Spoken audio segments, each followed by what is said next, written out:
வருஷம் வருஷம் வந்து யாரோ ஒருத்தர் வந்து ஐயப்பனை வந்து ஏதோ ஒரு பொருளையை கிளப்பி ஏதோ ஒரு சர்ச்சையை கிளப்பிக்கிட்டு தான் இருக்கிறாங்க. அந்த வரிசையில் இப்போ சிக்கியிருக்கிறது வந்து இசைவாணி. இசைவாணிக்கு எதுக்கு தேவையா ஐயாம் சாரி ஐயப்பான்னு எதுக்கு பாடணும்? அதுக்கெலாம் வேலை வெட்டி இல்லையா? சாப்பிட்டு கம்முன்னு இருக்கக்கூடாதா?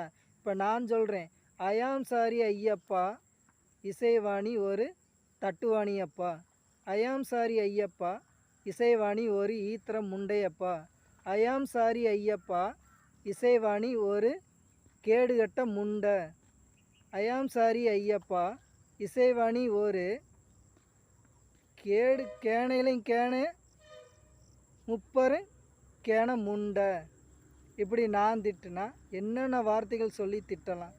இவளுக்கு இது தேவையா? அதைத்தான் சொல்கிறேன். இனிமே இந்த ஐயாம் சாரி ஐயப்பனை எப்படி நீ ஒழிப்ப? எத்தனை பேர் நெட்டில் பார்த்துருப்பாங்க. உன்னை 4 வார்த்தை இன்னும் கொஞ்சம் திட்டுனா என்ன ஆகும் உனக்கு? சொல்லு. நீ செஞ்சது சரியா தப்பா?